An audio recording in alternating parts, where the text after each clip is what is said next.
voulons aborder la question de la 70e semaine de Daniel et la fin des temps. Voilà la question de notre thématique. Fin des temps ou temps de la fin.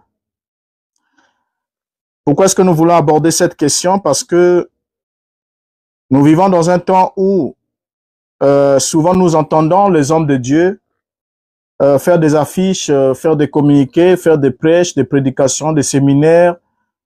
Et puis la thématique qu'ils projettent souvent, c'est dans ces derniers jours, le temps de la fin des temps. Nous sommes à la fin des temps. Nous sommes dans les derniers jours, nous sommes au temps de la fin, et d'autres vont jusqu'à évoquer une possible fin du monde. Alors, je crois que hier, nous avons essayé un peu d'introduire sur ce live, et puis il a été interrompu brutalement faute de soucis d'électricité. Et il y a eu des lestages, et puis on était obligé d'arrêter. Alors, j'aimerais d'abord rappeler un élément important, c'est que nous vivons dans un monde où l'ignorance est très grande, et certains qui semblent détenir une certaine lumière, un certain éclairage à un certain degré, abusent facilement de ceux qui sont totalement ignorants. Alors, nous avons dit que lorsque nous entendons les hommes parler de la fin des temps, la fin du monde, et ce concept-là d'abord, pour commencer, il n'est pas dans les Écritures, donc dans les Écritures n'évoquent pas le concept de fin du monde.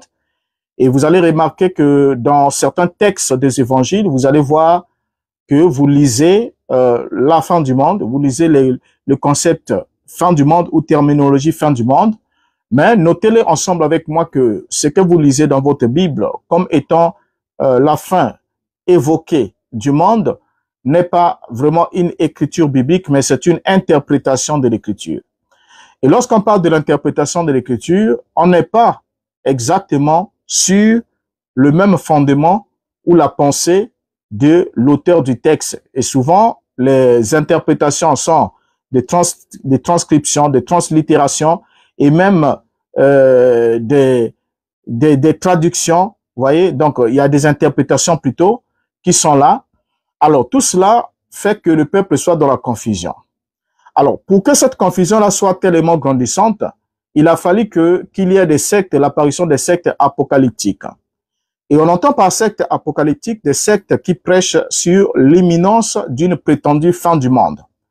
Et ces sectes-là se reposent sur certains textes bibliques pour évoquer comme quoi, si nous voyons tel signe, telle évidence autour de nous, c'est que nous sommes dans les derniers jours où nous sommes au temps de la fin et bientôt il y aura la fin du monde. Alors, lorsqu'ils prêchent cette fin du monde, alors ils sont obligés de vous proposer aussi la solution à ces problèmes. Parce que ceux qui créent le problème le font dans le but de s'aimer en quelque sorte dans la masse une psychose collective. Et à base de cette psychose collective, ils vont alors exploiter cette psychose pour dire, écoutez, nous avons la solution. Et comme au temps de Noé, pour échapper au déluge, il fallait croire à Noé. En ce temps-ci aussi, Dieu nous a envoyé un Noé. Alors donc, à partir de là, ils vont présenter leur leader comme étant l'échappatoire nécessaire pour pouvoir échapper à ces cataclysmes planétaires que eux-mêmes ils ont créés et qu'ils ont voulu maquiller avec certains versets bibliques qui ont été faussement interprétés ou qui ont été mal traduits. Alors, partons de cet élément-là, ça va faire en sorte que le peuple vivant dans la psychose, vivant dans l'inquiétude, dans l'ignorance de ce que nous réserve l'avenir du monde, va reposer la foi sur ses gourous, sur ses secteurs, et ces derniers vont alors commencer à manipuler le peuple. Et vous allez remarquer que parmi ces grandes sectes apocalyptiques, lorsque ces gens arrivent, ces leaders-là arrivent, la première des choses qu'ils font, ils remettent d'abord en cause le fonctionnement de l'Église. Ensuite, ils vont vous dire que les écritures bibliques ne sont plus suffisantes pour pouvoir pallier à l'événement futur et que eux seulement, eux, ont reçu le mandat de recevoir une parole révélée qui doit soit restaurer l'Église, soit apporter à l'Église une prétendue foi spéciale qui permettra à ce que les gens puissent un jour être protégés des dangers qui vont frapper ce monde. Alors, partons de là, va arriver l'invention des doctrines comme l'enlèvement de l'Église. Je dis bien invention parce que je sais que ça soulèvera beaucoup de débats.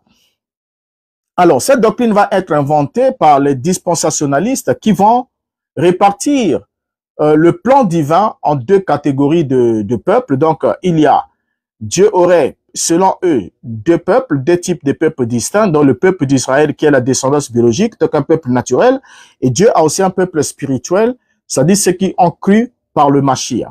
Maintenant, selon eux, ils vont vous dire que il y a un temps que Dieu a fixé des traités avec la sémence biologique d'Abraham, et ensuite il y avait une pause avec la crucifixion. Ensuite, il vient une période où Dieu traite avec les gens des nations, et une fois que Dieu a fini de traiter avec les gens des nations et que Dieu voudrait retourner traiter avec les Juifs, il va y avoir un événement qu'on appelle l'enlèvement, qui constituerait toujours pour cette interprétation-là le fait que les gens disparaissent de la terre pour aller vivre au ciel, afin d'échapper à une prétendue grande tribulation qui viendrait pour décimer le monde ou pour punir les incrédules. Alors, lorsqu'ils vont vous donner toute cette théorie-là, ils vont le faire dans l'objectif de présenter l'unique porte, l'unique voie de recours ou la porte de secours nécessaire, ce n'est que le message prêché par leur leader. Et parmi ces groupes, ils sont nombreux. On peut prendre ceux du message des Graal, par exemple, Abdou Rishin, qui est l'un de ses maîtres spirituels. Et vous pouvez prendre Charles Taze Russell, le fondateur des étudiants de la Bible. Et vous pouvez aussi avoir Joseph Smith, le fondateur de l'Église des Mormons, donc les saints des derniers jours. Vous voyez déjà le nom, déjà dit beaucoup, les saints des derniers jours. Donc, cela sous-entend que ces leaders-là viennent toujours avec avec un message qui vient en quelque sorte supplanter l'évangile et qui sera alors une condition pour que vous soyez agréé ou reconnu ou mis en sécurité par Dieu. Il faudra que vous croyez l'interprétation que eux ils mettent à côté de la Bible.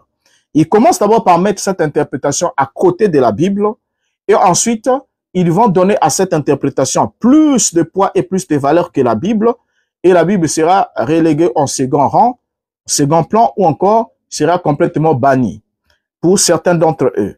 Alors, vous avez aussi dans ce lot un certain William Marion Branham qui est aussi venu, suivant le même trace de pas, se déclarant être le second précurseur de la seconde venue de Christ, en emboîtant simplement les pas de Joseph Smith, des saints des derniers jours, qui lui aussi avait dit avoir reçu le même mandat de la part de Dieu d'être le précurseur de la seconde venue de Christ, de la même manière que Jean-Baptiste l'était pour la première venue. Alors donc, il va enseigner toutes ces choses-là. Maintenant, ici, dans ce live que nous allons passer ensemble, que j'aimerais d'abord vous encourager vraiment à tapoter, à partager, parce que là, on est vraiment en bas de l'échelle, Alors, ce que nous voulons traiter ce soir, c'est la question de la 70e semaine de Daniel. 70e semaine de Daniel et la fin des temps. Parce que lorsqu'aujourd'hui, on nous dit que nous sommes à la fin des temps, ceux qui nous disent que nous sommes à la fin des temps doivent être capables de nous dire de quel temps s'agit-il. Et pourquoi est-ce qu'ils ont la ferme certitude que nous sommes à la fin des temps? Quels sont les éléments qui leur permettent d'avoir cette conviction? Frère Lefem, vous pouvez fermer votre micro s'il vous plaît, parce que je l'ai fait ici, ça ne marche pas. D'accord.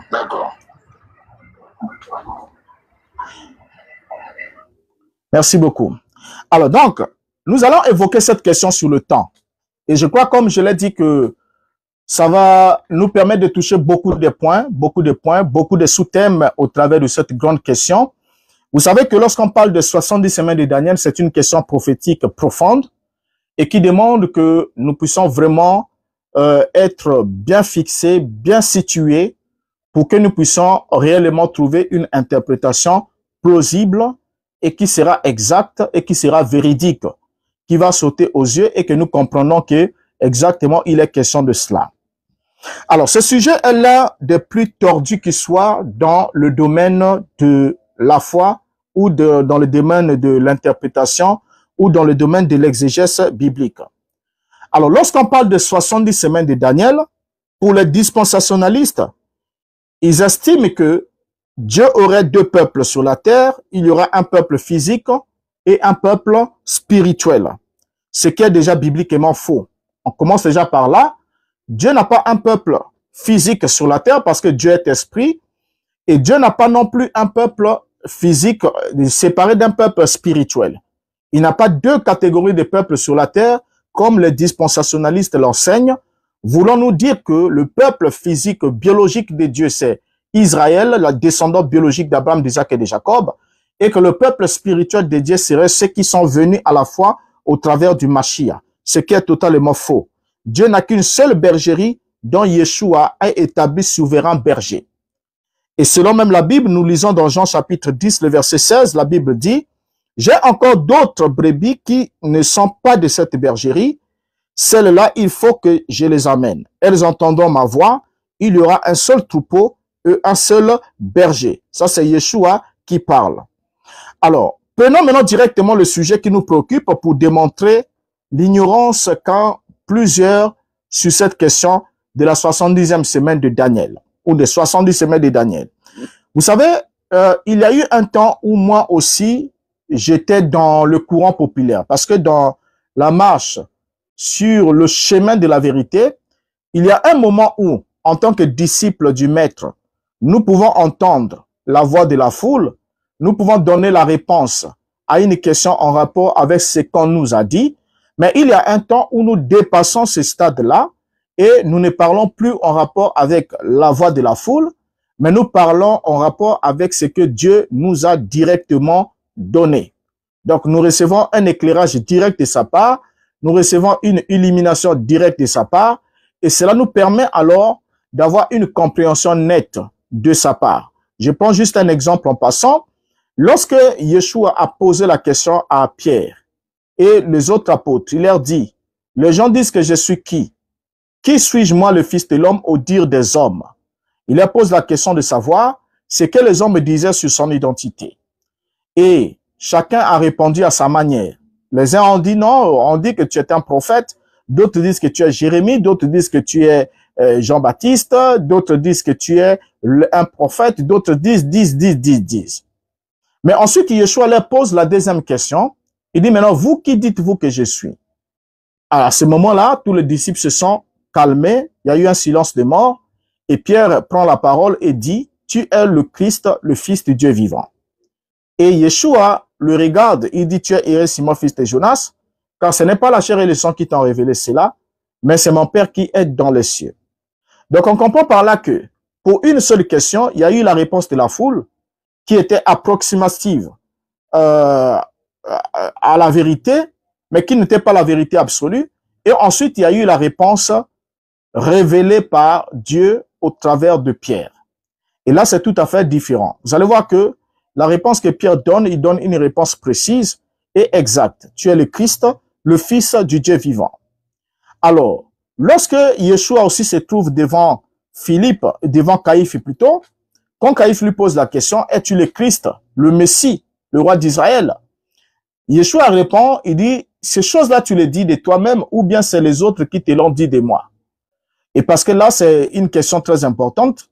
Caïphe n'avait pas pu répondre, plutôt Pilate n'a pas pu répondre à cette question-là, parce qu'il était juste en train de répéter ce que d'autres personnes ont dit au sujet du Mashiach, alors que lui-même n'avait pas un éclairage direct à ce sujet. Et sur la question aussi des 70 semaines de Daniel, comme beaucoup d'autres enseignements, grand est le nombre qui parmi nous, lorsque nous sommes venus à la foi et que nous avons adhéré à la foi, nous avons embrassé la religion comme on le dit, nous avons marché dans le sillage de ce qui nous a été transmis, tant en tant qu'enseignement populaire, ainsi de suite, et nous avons marché selon les conceptions de la foule concernant des grands sujets évangéliques et prophétiques. Mais il doit arriver un moment où dans la vie des serviteurs, nous devons alors nous mettre à l'écart, nous adresser directement à Dieu, méditer sur sa parole, étudier profondément et par sa grâce être guidé pour être éclairé en vue de mieux comprendre les Écritures.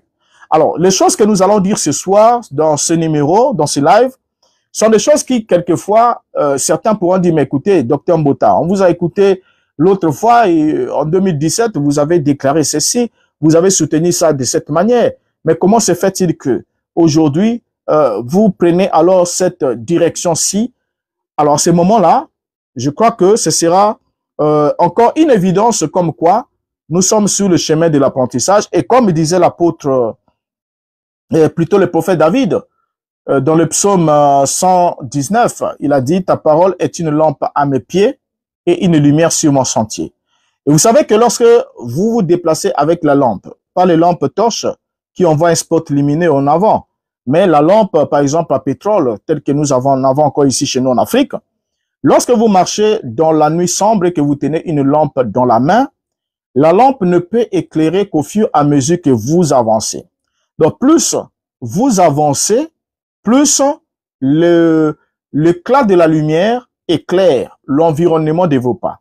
Donc, si vous restez debout quelque part, à un certain point, vous ne pouvez pas, avec la lumière de la lampe, voir distinctement d'autres éléments qui sont devant vous ou à une certaine distance. Donc, il faudra que vous vous approchez. Plus vous réduisez la distance qui vous sépare d'un élément, plus la lumière de votre lampe éclaire cet élément-là et vous permet de voir distinctement de quoi il s'agit. Donc, il y a une vision éloignée sur un objectif et il y a une vision de proximité au sujet d'un objectif. Et ça, c'est très important en ce qui concerne la foi, en ce qui concerne la marche religieuse. Vous allez voir que les disciples de Pierre avaient deux temps lorsqu'ils ont écouté l'apôtre Paul. La Bible dit ils écoutaient Paul et recevaient la parole avec beaucoup d'empressement, mais ils examinaient chaque jour par les Écritures pour voir si ce qu'on leur disait était exact. Donc, il y a un temps pour entendre et un temps pour examiner, ensuite pour retenir ce qui est bon. Alors, nous allons ici, ensemble avec vous, évoquer cette question de 70 semaines de Daniel et peut-être qu'on ne va pas tout achever, mais là où nous allons quand même nous arrêter, nous pourrons nous arrêter, ensuite rentrer sûrement en échange par rapport au point qu'on aurait déjà évoqué et pour qu'on comprenne exactement où est-ce que nous en sommes actuellement. Est-ce que selon les dispensationalistes qui nous disent que il reste une semaine prophétique où Dieu doit être avec Israël et cela doit commencer avec l'enlèvement de l'Église, est-ce que c'est la vérité ou bien c'est le mensonge? Est-ce que Dieu a accompli tous les 70 semaines annoncées par Daniel ou a-t-il accompli une partie et laissé une autre partie qui doit être accomplie après une prétendue enlèvement de l'Église? Alors, donc, tout ça, ce sont des questions que nous allons développer ici ensemble avec vous. Et je vous annonce déjà, je sais que ça va être chaud. Et à ceux qui sont sensibles et sceptiques de s'abstenir, mais ceux qui pensent qu'ils ont des dons, les dons qu'il faut, pas des dons artificiels, hein, mais les dons naturels, non carriés, qui peuvent broyer les os.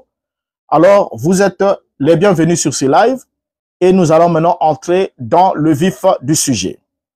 Alors, pour entrer dans notre thématique du jour, abordons la question des 70 semaines de Daniel.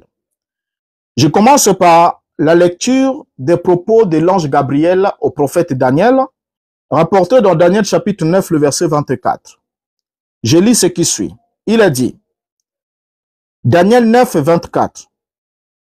70 semaines ont été fixées sur ton peuple et sur ta ville sainte, pour faire cesser les transgressions et mettre fin au péché, pour expier l'iniquité et amener la justice éternelle, pour sceller la vision et les prophètes, et pour oindre le sang des saints. Alors, ce que nous remarquons ici déjà dans ce texte ici, c'est l'ange Gabriel qui vient vers le prophète Daniel et qui s'adresse à ce dernier en lui montrant, puisqu'il était en train de prier, il demandait, il posait la question à Dieu puisqu'il a étudié selon ce qu'il avait vu dans le livre des prophètes qui l'ont précédé, que Israël devait rester en déportation pendant 70 ans. Et après les 70 ans, il y aura la fin de la déportation. Et lorsqu'il a vu que le temps qu'ils avaient déjà passé à Babylone était très avancé et que l'échéance prévue par Dieu, fixée par Dieu par le prophète Jérémie, était presque arrivée à terme, Daniel s'est mis à prier, Daniel s'est repenti pour lui et pour le peuple, et Daniel va avoir la visitation de l'ange Gabriel. Or, quand l'ange Gabriel arrive, il lui dit, 70 semaines ont été fixées sur ton peuple et sur ta ville sainte. Et nous voyons bien déjà qu'il y a une désignation précise la parole de l'ange est bien précise. Le temps fixé ici fait référence à un moment précis déterminé par Dieu pour accomplir un certain événement ou certaines actions qu'il a prévues. Et on remarque que dans le contexte de Daniel 9, 24, le temps fixé est lié à la ville et au peuple de Daniel. Donc d'abord au peuple de Daniel et à sa ville sainte qui est Jérusalem. Donc il est alors hors de question ici que nous puissions voir dans les 70 semaines Dieu agissant envers le peuple de Daniel et la ville de Daniel, et il met une pause, une interruption dans le temps pour agir envers les autres peuples et laisser d'abord pour un instant la ville et le peuple de Daniel, et ensuite laisser ces autres peuples-là et revenir traiter avec le peuple de Daniel. C'est pas ce qui est dit ici dans cet énoncé prophétique. Et c'est ce que nous sommes en train de développer ensemble avec vous. Nous voyons bien ici que le temps qui a été fixé sur le peuple de Daniel et sur sa ville sainte qui est Jérusalem. Voyez? Et le temps fixé peut également être compris comme étant un moment précis, un moment de décision divine, donc un moment où Dieu devra intervenir de manière décisive pour accomplir ses desseins. Et voilà pourquoi il parle d'un temps fixé. Et parlant aussi d'un temps fixé, Dieu aussi annonce un délai bien déterminé. Et dans ce délai, qui était laps de temps précis, fixé par Dieu pour accomplir les desseins qu'il a prévus, qu'il a arrêtés, et il a parlé de ces objectifs-là en 6 points doubles, donc en 3 points doubles. Alors, lorsqu'il parle aussi de temps fixé, il parle de temps fixé pour montrer qu'il y a le borne de ces temps sont tracés. Donc, ce n'est pas un temps qui vient de façon aléatoire, mais c'est un temps qui vient avec des bornes bien précis. Donc, c'est ce qui veut dire que ce temps a un début et ce temps a une fin. Ce temps a un commencement, ce temps a un achèvement. Et voilà pourquoi on parle alors du commencement du temps et aussi on parle de la fin du temps et ensuite du temps de la fin. Donc, ce sont des termes que nous allons exploiter au travers de ce live. Alors donc, les bornes du temps sont bien tracées par Dieu lui-même. Ce qui signifie quoi? Ce qui signifie que les événements qui devaient être accomplis dans ces bornes, dans cet espace de temps, sont des événements déjà prédéterminés, qui sont prédéterminés par Dieu, c'est-à-dire que Dieu a déjà déterminé ce qui va se passer et Dieu aussi a déterminé quand cela va se passer. Donc, non seulement Dieu détermine ce qui va se passer dans cette période de temps, mais Dieu détermine aussi quand est-ce que ces choses doivent se passer. Il précise la période du temps dans lequel ces choses doivent se passer. Alors, dans le temps fixé, il y a aussi l'établissement des limites. Parce qu'on parle de bornes. Un temps fixé, c'est un temps borné. Ça veut dire qu'il y a une limite à ce temps. Donc, ce temps ne commence pas avant le point de départ. Et ce temps aussi ne s'étend pas au-delà de la dernière action prévue pour clôturer ce temps. Et ça, c'est très important pour nous. Vous voyez?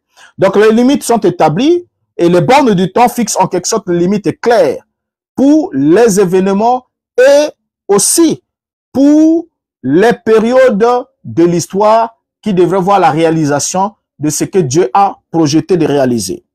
Ainsi dit, le peuple de Daniel ici est Israël. Nous sommes sans contredire tout à fait d'accord que le peuple d'Israël ici, c'est Israël. Le peuple de Daniel, c'est Israël.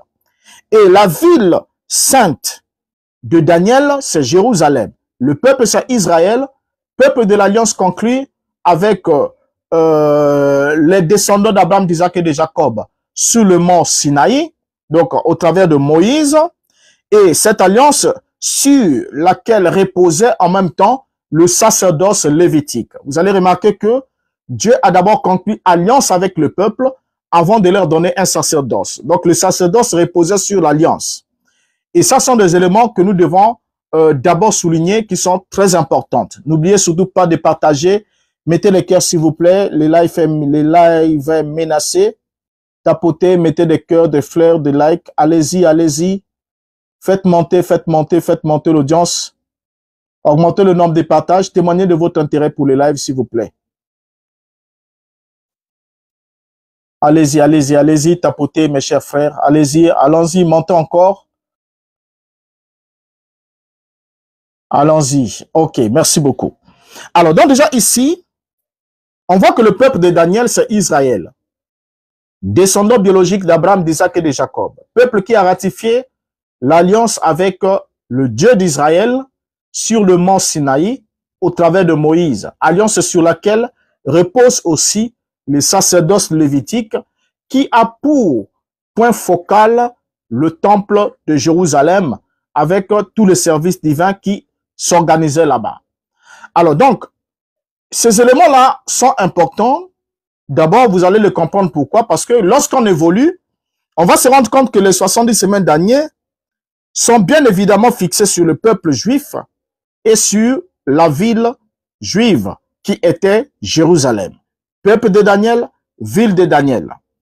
Et le but est énuméré en 3 points doubles. Maintenant, le grand problème avec nous, lorsqu'on parle des 70 semaines de Daniel, et un jour est pris pour une semaine d'année, est pris pour une année.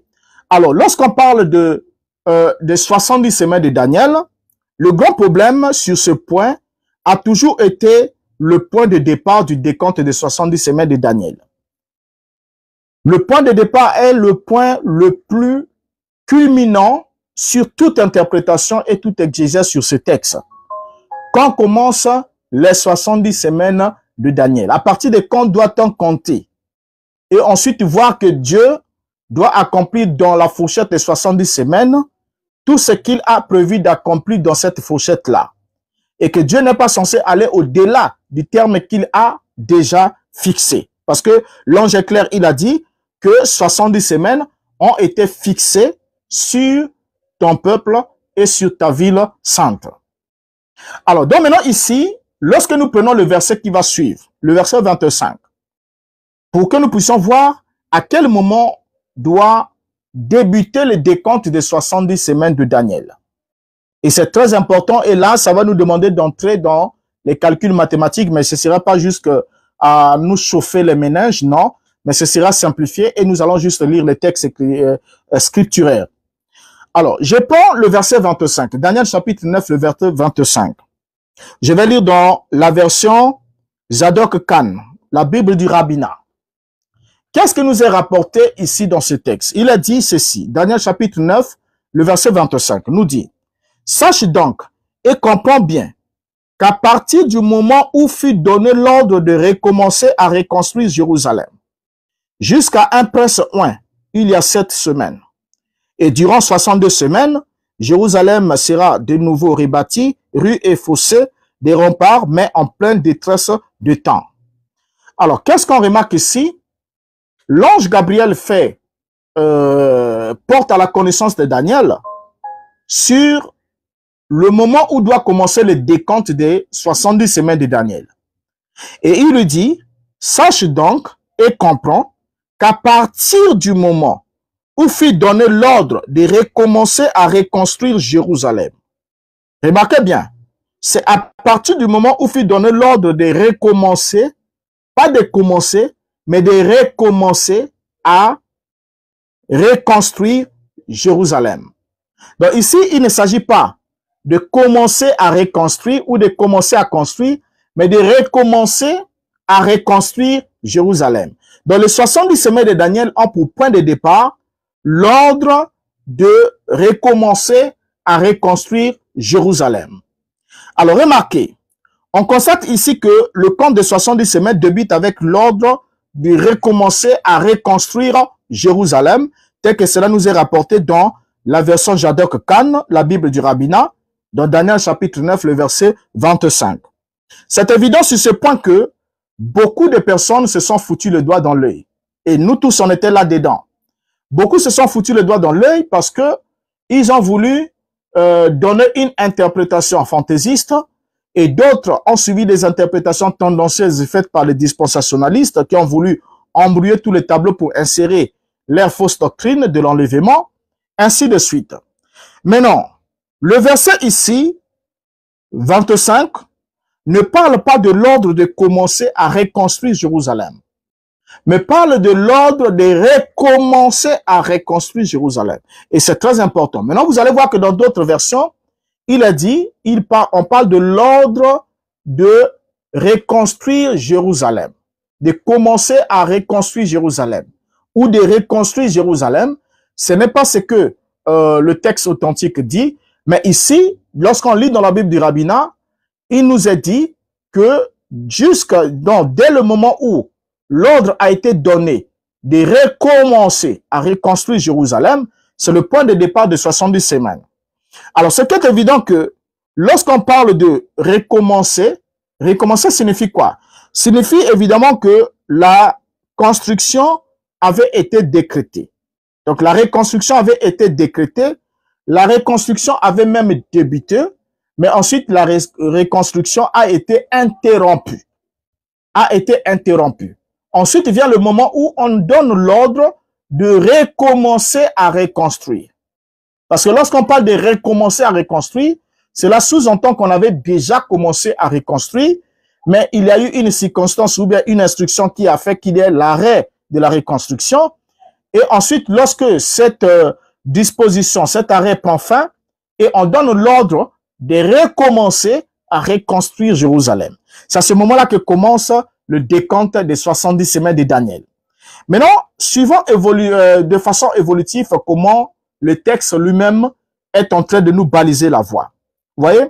Alors, c'est évidemment le roi Artaxerxès Ier qui donna l'ordre d'arrêter les travaux de la reconstruction de la ville de Jérusalem.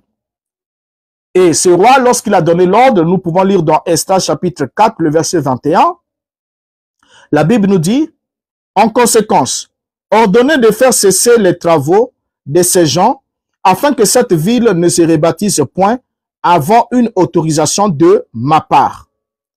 Verset 23, Esdras 4, verset 23. Aussitôt que la copie de la lettre du roi Artaxerxès eut été lue devant Rehum, Shimshai, le secrétaire et leurs collègues, ils allèrent en hâte à Jérusalem vers les Juifs et firent cesser leurs travaux par violence et par force. Et le verset 24 nous dit, alors s'arrêta l'ouvrage de la maison de Dieu à Jérusalem et il fut interrompu jusqu'à la seconde année du règne de Darius, roi des Perses. Alors donc, on voit bien ici évidemment que c'est le roi Artaxerxès Ier qui donne l'ordre d'arrêter la reconstruction. Et lorsqu'il donne l'ordre d'arrêter la reconstruction, il donne aussi des instructions. Il dit que ils ne doivent pas reconstruire jusqu'à attendre d'avoir une autorisation de sa part. Mais il est resté longtemps jusqu'à sa mort. Il n'a plus jamais autorisé la reconstruction. Maintenant, la Bible nous dit qu'ils ont arrêté les travaux et les travaux sont restés dans cette position interrompue jusqu'à la deuxième année du règne de Darius. Et c'est pour cela que lorsque nous voyons ici dans la Bible que c'est évidemment à la deuxième année de son règne que Darius II, fils de Artaxerxès Ier, donna l'ordre de recommencer à reconstruire Jérusalem. Donc Darius ici arrive. Et lorsque Darius arrive, nous lisons dans Esdras chapitre 6, le verset 7, et nous lirons aussi le verset 12, ensuite le verset 14, la Bible nous dit ce qui suit. C'est Darius qui parle.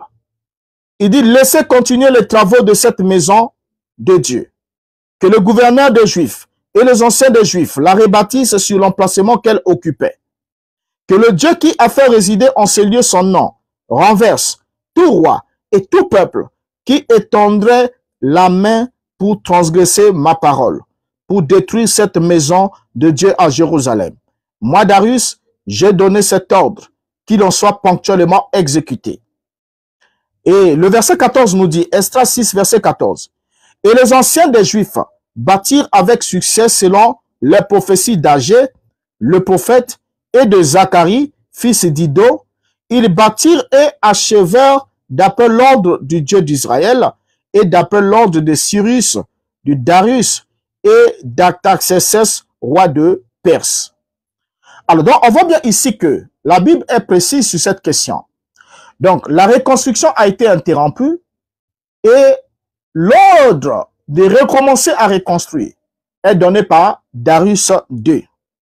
Donc, après avoir compris le point de départ du décompte des 70 semaines de Daniel, qui doit partir de l'ordre de Darius II à la deuxième année de son règne, nous devons alors avoir exactement une idée concrète de quand il y eut le point de départ. Quand est-ce que le top a été donné? Quand est-ce que le point de décompte des 70 semaines de Daniel a démarré? N'oubliez pas de partager, s'il vous plaît, et de tapoter.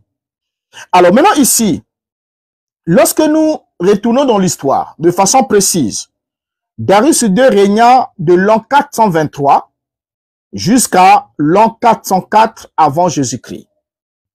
Ça, c'est d'abord quelque chose d'important à noter. Il a régné de l'an 423 jusqu'à l'an 404 avant Jésus-Christ. Et la deuxième année de son règne correspond évidemment à l'année 421 avant Jésus-Christ. La deuxième année du règne de Darius II correspond à l'année 421 avant Jésus-Christ, puisqu'il a commencé son règne en l'an 423 et ce règne s'est étendu jusqu'à l'an 404 avant Jésus-Christ.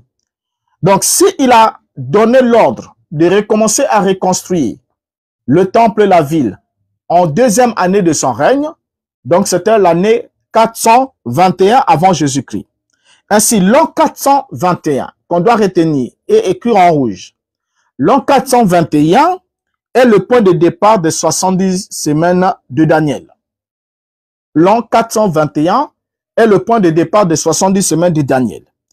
Alors, nous allons remarquer ensemble avec vous pendant qu'on va évoluer, puisque il sera question de faire des calculs très simples, hein, qui ne seront pas compliqués, et ça nous permettra de comprendre si exactement Dieu a accompli dans le temps fixé envers le peuple de Daniel et sa ville sainte les choses qu'il a énoncées dans cette prophétie de 70 semaines.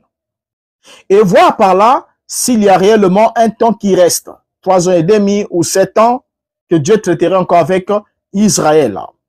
Et comme certains dispensationalistes l'enseignent. Alors, donc déjà ici, lorsque nous comprenons déjà le point de départ, on comprend que l'an 421 est le point de décompte des 70 semaines de Daniel.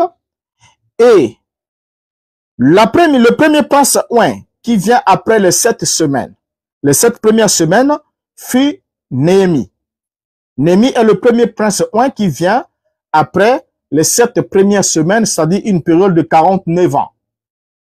Alors, lorsque Néhémie arrive, notons que Néhémie est considéré par l'exégèse juive comme étant le second Moïse à cause du laborieux travail qu'il a fait pour la restauration des textes, la restauration de la loi et aussi le rétablissement du témoignage.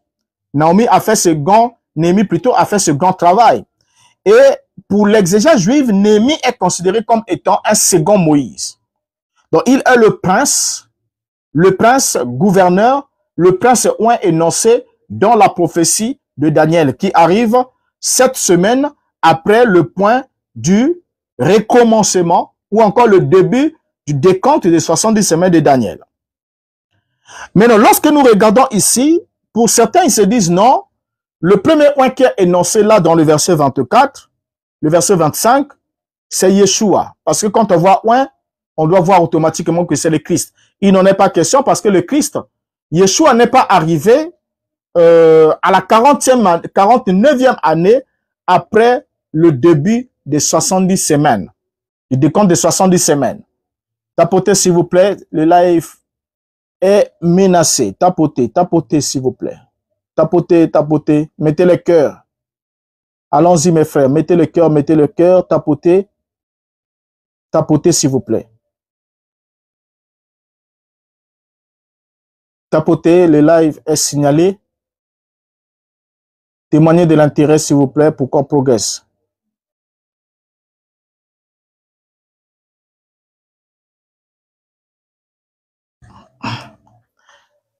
Merci à tous. Alors, donc déjà ici, le premier point qui arrive, dans Daniel chapitre 9, verset 25, n'est pas Yeshua. Parce que ce point arrive 7 semaines après le début du décompte des 70 semaines de Daniel. Alors maintenant ici, lorsque nous allons, avant de progresser pour arriver à prendre les autres versets, nous devons ouvrir une brèche. La brèche, c'est laquelle? C'est que Yeshua Hamashiach est arrivé en l'an -4 de notre ère. Parce qu'il est arrivé, Hérode le Grand était encore vivant. Il est arrivé en l'an -4 de notre ère. Pas en l'an 0, parce que l'an 0, comme Daniel le Petit l'a souligné, on n'en est pas encore là. Mais il est arrivé à l'an -4 de notre ère. Alors, lorsque Yeshua naît, la naissance de Yeshua, Yeshua n'arrive pas au terme de cette première semaine prophétique de Daniel. Vous voyez? Et celui qui est arrivé au terme de cette première semaine prophétique, c'est le gouverneur Néhémie. Alors, prenons la question de Yeshua. Quand Yeshua arrive, la Bible nous dit qu'il est arrivé au temps de la fin. Il est arrivé au temps de la fin. Et c'est là d'abord le point sur lequel nous devons statuer pour qu'on puisse comprendre réellement la fin de quoi. C'était la fin de quoi quand il est arrivé? Qu'est-ce qui tendait à sa fin? C'était la fin de quoi? Et qu'en est-il aujourd'hui? Sommes-nous toujours dans ce temps de la fin qui a commencé depuis quand Yeshua est arrivé? Et c'est la fin de quoi réellement? Au fait, lorsque certaines certains sectes nous disent que nous sommes au temps de la fin, nous sommes dans le dernier jour, nous sommes à la fin des temps. Il s'agit du temps de la fin de quoi? La fin de temps de quoi? Ce seront des questions importantes que nous aurons à débattre durant ce live. Alors, lorsqu'on parle du temps de la fin, Yeshua arrive en -4 avant Jésus-Christ, selon la référence. Yeshua arrive en l'an -4 avant notre ère. Or, le temps de la fin, malgré que nous entendons beaucoup de sectes et de religions confesser être en train de vivre au temps de la fin et confesser aussi que leurs leaders seraient les messagers de ce prétendu temps et par conséquent, tous ceux qui voudront être sauvés doivent croire à leur message pour alors porter la connotation d'être les croyants du message du temps de la fin. Et j'aimerais d'abord souligner aussi en passant que William Branham, le prédicateur américain, n'est pas le premier qui a revendiqué ce concept du temps de la fin, de messager du temps de la fin, mais il n'a suivi que le pas de certains de ses mentors qu'il a imités aussi valablement et faussement. Parce que il n'y a pas que William Branham qui est arrivé avec ce concept, et depuis déjà, même que ce soit Charles Taze Russell, lui aussi prêchait l'imminence de la fin du monde, donc l'imminence de la fin des temps. Et il y a aussi, vous prenez Abdou Reshin, de Message des Graal, lui aussi pareillement. Vous allez chez Ellen White, des Adventistes du 7e jour, et elle aussi, en tant que maître spirituel ou maîtresse spirituelle, elle aussi, elle était dans la même logique. Et vous prenez Joseph Smith, le fondateur des saints des derniers jours, lui aussi est venu prétendument avec un message du temps de la fin, et que nous serons dans les derniers jours, notamment, c'est même la raison pour laquelle son mouvement se dénomme les saints des derniers jours, donc l'église des saints des derniers jours.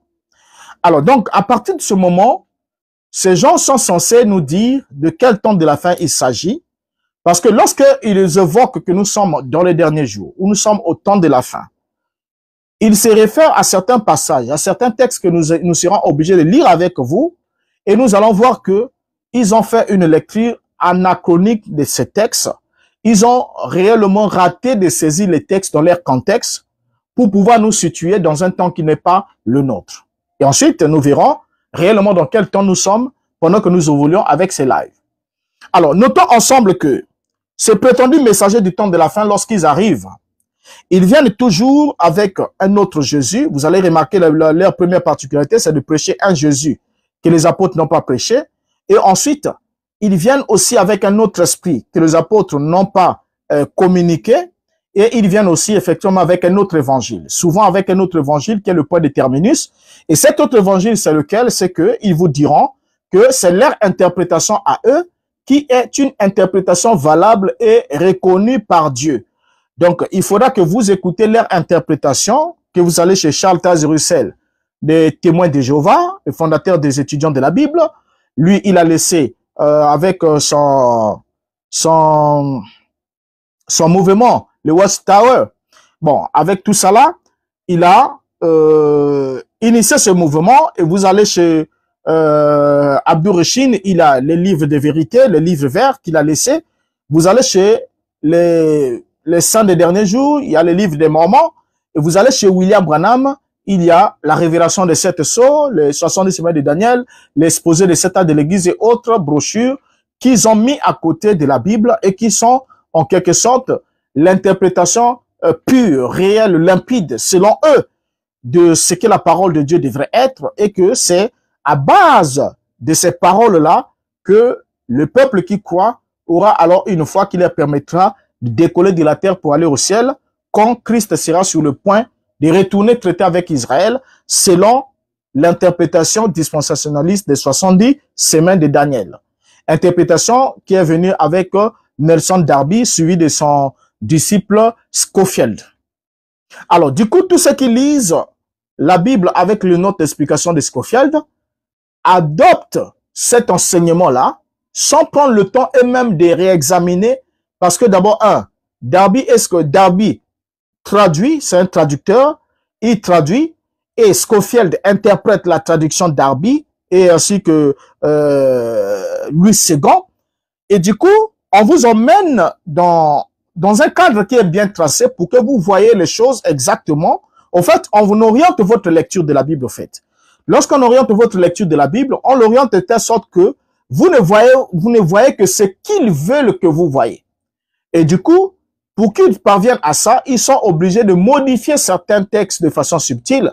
Parce que là où les textes pouvaient dire, à partir du moment où il donnait l'ordre de recommencer à reconstruire Jérusalem, et ils ne vous diront pas de recommencer à reconstruire Jérusalem, mais ils vous diront de recommencer à construire Jérusalem ou de commencer à reconstruire Jérusalem. Vous voyez un peu? Donc du coup, avec cette subtilité-là, ça ne vous permet pas réellement de savoir à quel moment exactement commencer le décompte des 70 semaines de Daniel. Parce que Jérusalem, il y a eu l'ordre de les reconstruire et il y a eu l'ordre d'arrêter les travaux. Il y a eu l'ordre de recommencer à reconstruire. Et ça, c'est très important. Alors maintenant ici, pendant que nous évoluons sur cette question du temps de la fin, le temps de la fin, puisqu'on veut savoir, c'est la fin de quoi? Le temps de la fin de quoi? Qu'est-ce qui doit finir? Alors, c'est ce que l'on doit nous dire que nous devons savoir. Maintenant, pendant que nous évoluons sur la notion du temps de la fin, puisque c'est une notion très importante, sur cette notion du temps de la fin, on va se rendre compte d'une chose par rapport à ce que les gens nous disent, à ce qu'ils nous rapportent, ainsi de suite. On va se rendre compte d'une chose très importante, c'est que lorsqu'on parle du temps de la fin, on doit d'abord se poser la question de savoir comment la Bible utilise ce terme du temps de la fin. Le temps de la fin, qu'est-ce que la Bible elle-même dit de ce terme-là? Et alors, si déjà par définition, nous savons que le temps est défini comme étant l'écart entre le déroulement de deux événements, donc il y a un événement du début, il y a un événement de la fin. Et l'intervalle qui sépare les deux événements est ce qu'on appelle le temps. Donc, l'intervalle ou l'espace temporel existant entre le déroulement de deux événements, c'est ça la notion du temps par définition. Alors, lorsqu'on parle de la fin quant à elle est la terminaison ou encore le terminus ou l'arrêt d'une chose. Vous voyez? Terminaison, terminus ou l'arrêt d'une chose ou encore l'objectif ou la finalité qui a été projeté. Alors, le temps par définition est alors lorsque on arrive dans le point du temps, toujours le temps de la fin. Le temps de la fin est alors le point culminant, soit le terminus du temps. D'où on parle du temps de la fin. Le temps de la fin est l'espace de temps dans lequel va subvenir la fin. Donc, lorsqu'on dit le temps de la fin, donc c'est un espace de temps dans lequel doit subvenir la fin. Et lorsqu'on parle de la fin des temps, on parle alors du point culminant, le point de chute, ou le terminus de ce temps de la fin. D'où on dit la fin des temps.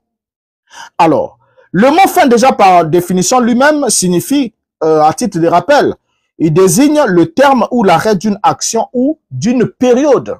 Donc c'est l'arrêt d'une action ou d'une période. Lorsqu'on parle de la fin c'est l'arrêt d'une action ou une période. Lorsque je dis nous sommes arrivés à la fin de l'année, tout le monde sait que lorsqu'on dit fin de l'année, c'est que nous sommes au mois de décembre. Ça veut dire quoi? Ça veut dire que la période, une période annuelle est en train d'être bouclée pour qu'on passe à une autre période. Donc d'où on parle de la fin de l'année, la fin de la vie, qui sont les derniers âges d'une personne, et la fin du mois, qui sont les derniers jours du mois. Vous voyez? Alors donc déjà la fin, par définition, c'est l'arrêt d'une action ou encore l'arrêt d'une période ou le terminus, le point focal. Alors, la Bible déjà elle-même va pouvoir nous donner la réponse en ce qui concerne la notion de la fin des temps. La notion de la fin des temps. Et lorsque nous regardons dans notre Bible ici, nous regardons dans notre Bible, nous allons voir un élément très important. L'élément important, c'est lequel? C'est que lorsque nous prenons notre Bible, nous allons nous rendre compte que la Bible nous montre qu'il y a eu plusieurs temps de la fin dans l'histoire. Plusieurs temps de la fin. Et notamment, on peut prendre certains exemples en passant. La sortie, par exemple, des enfants d'Israël de l'Égypte pour aller à la terre promise est arrivée à la fin des temps. Parce que Dieu avait prévu. Il avait dit à Abraham que ta postérité séjournera dans une terre étrangère, Genèse chapitre 15. Ils seront asservis pendant 400 ans. Mais après cela, je les délivrerai par une main puissante. Vous voyez donc, lorsque Dieu fixe le temps de l'esclavage, cela veut dire que le temps étant fixé, il y a eu le commencement de l'esclavage, il y a eu la fin de l'esclavage. Donc, il y a eu un temps de la fin en ce qui concerne l'esclavage, par exemple, des enfants d'Israël en Égypte. Genèse chapitre 15, le verset 13 à 14. Et même aussi, la transition entre l'empire médo-perse et l'empire grec est arrivée aussi au temps de la fin. Daniel chapitre 8, le verset 16 à 17 nous dit, « Et j'ai entendu la voix d'un homme au milieu de l'oulaï. Il cria et dit, Daniel, explique-lui la vision. Il vint alors près du lieu où j'étais, et à son approche, je fus effrayé, et je tombai sur ma face. Il me dit, sois attentif, fils de l'homme, car la vision concerne un temps qui sera la fin. Alors, maintenant, lorsque on arrive avec le Seigneur, Yeshua, quand il arrive, il va nous illustrer le temps de la fin dans une parabole. Et c'est là où ça va devenir très intéressant.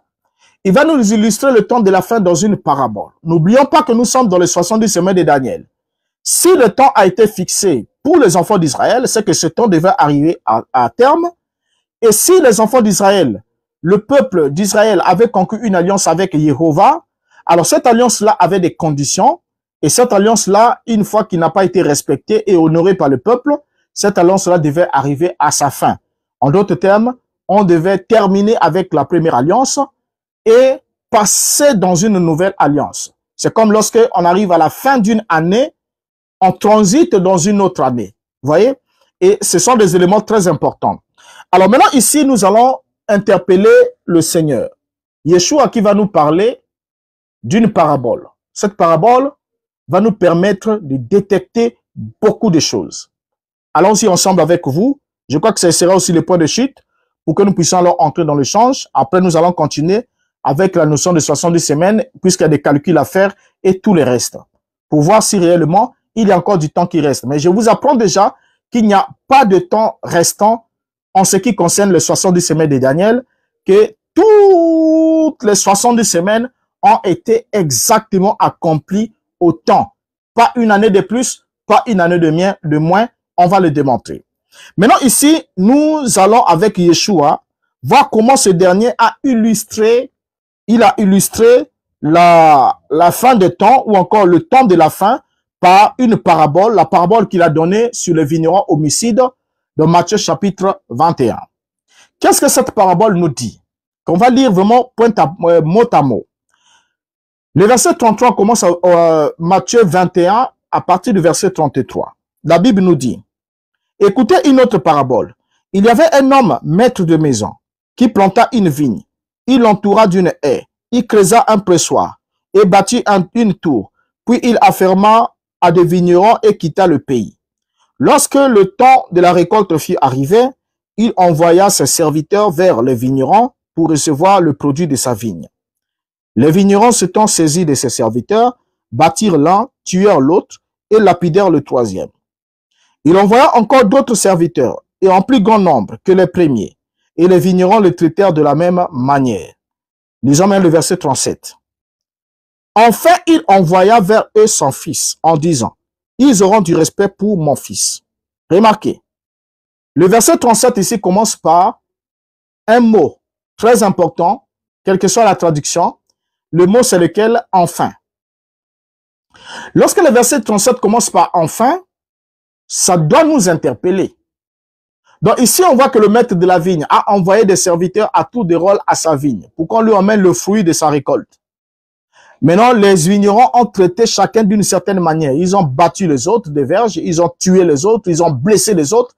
Et chaque fois qu'on envoyait des serviteurs, il leur infligeait le même traitement que le précédent. Maintenant, le maître de la vigne étant fatigué de leur comportement, se dit, cette fois-ci, je vais envoyer mon fils. Et la Bible nous dit qu'il envoya. La Bible dit, c'est Yeshua qui parle au verset 37, il dit, enfin, il envoya son fils. En disant, ils auront du respect pour mon fils. Qui est envoyé et à quel moment est-il envoyé? C'est le fils qui est envoyé. Mais à quel moment? Enfin. Il dit, enfin, il envoya. Or, enfin signifie quoi? Signifie à la fin, après un long temps, après une longue attente, ou en conclusion. Lorsqu'on dit enfin, il envoya son fils, ça veut dire que le fils était la conclusion de tout ce qui était envoyé vers le vigneron. Donc, c'était le dernier envoyé vers le vigneron. Vous voyez, ça c'est la question très importante. Et lorsqu'on saisit cette question, on ne pourra pas alors se faire balader par certains qui viendront prétendre certaines choses qu'ils ont été mandatés, ils ont été envoyés, ou bien leurs leaders ont reçu une commission prophétique internationale, mondiale, toutes ces choses-là. Remarquez, le verset commence par enfin. Enfin, qui signifie à la fin, qui signifie après un long temps, qui signifie après une longue attente, qui signifie en conclusion. Donc, en conclusion, il envoya son fils. En conclusion, il envoya son fils. Ainsi, Yeshua est la conclusion du prophétisme juif. Yeshua est la conclusion du prophétisme juif. Vous avez remarqué que dans cette parabole, qui n'est pas donnée par un apôtre, mais qui est donnée par Yeshua lui-même, le Messie. Et quand le Messie donne cette parabole, il commence le verset 37 en introduisant la venue du Fils par « enfin ». Or, « enfin » signifie « en conclusion ». En dernier record, il envoya qui? Son fils. Alors donc, Yeshua est la conclusion du prophétisme juif. Je m'explique. Cela sous-entend que lorsque Yeshua est la conclusion du prophétisme juif, on ne peut alors donc pas voir quelqu'un aujourd'hui qui viendrait nous amuser pour dire que il y a des prophéties dans la Bible qui concerneraient leurs leaders. Dans l'Ancien Testament, qui annoncerait la venue de leurs leaders. Vous allez voir que lorsque Yeshua parle dans cette parabole, dans enfin, il montre que le Fils est le dernier à avoir été envoyé du Père. Et la relation qu'il avait avec celui qui envoie, c'est que celui qui est arrivé en dernier recours est le Fils. Il est le Fils. Vous voyez? Et il est la conclusion du prophétisme juif. Ce qui veut dire quoi? Ce qui veut dire que lorsque certains lisent Deutéronome chapitre 18, où la Bible dit, Moïse qui s'adresse à qui? Aux enfants d'Israël. Il dit, le Seigneur, votre Dieu, vous suscitera parmi vos frères un prophète comme moi. Vous l'écouterez. Et du coup, certains ont commencé à se disputer ces passages pour l'attribuer à leur leader. Et pendant, il y a beaucoup de mouvements dans le monde qui se disputent ces passages pour les attribuer à leur leader. Vous voyez? Mais lorsque Pierre arrive dans Actes chapitre 3, Pierre souligne que Deutéronome, ce que Moïse avait annoncé, a été accompli avec Yeshua. Parce que, Moïse s'adresse aux descendants biologiques d'Abraham, d'Isaac et de Jacob. Eux de deux, il s'adresse au peuple qui avait reçu la loi sur le mont Sinaï. Et de trois, ce Messie comme Moïse doit être descendant biologique d'Abraham, d'Isaac et de Jacob. Un prophète comme moi. Moi qui Moïse, je suis d'abord descendant, fils de Lévi, descendant d'Abraham, d'Isaac et de Jacob, biologique. Donc ce prophète-là sera aussi un descendant biologique d'Abraham, d'Isaac et de Jacob. Et il sera le frère le frère des enfants d'Israël. Alors donc du coup, ça écarte toute personne non juive de vouloir s'aventurer à se revêtir de cette écriture. Là n'est pas le dernier point. Il y a un autre passage dans Malachie chapitre 4. Malachie chapitre 4, nous voyons ce prophète Malachie qui est le dernier, faisant partie, le dernier du canon biblique de l'Ancien Testament, qui annonce à partir du verset 4 ce qui suit. Et voici, je vous enverrai Élie le prophète, avant que le jour de l'Éternel arrive, ce jour grand et redoutable. Il ramènera le cœur des enfants à leur père, le cœur des pères à leurs enfants, de peur que je ne vienne frapper le pays d'interdit. Mais remarquez une chose.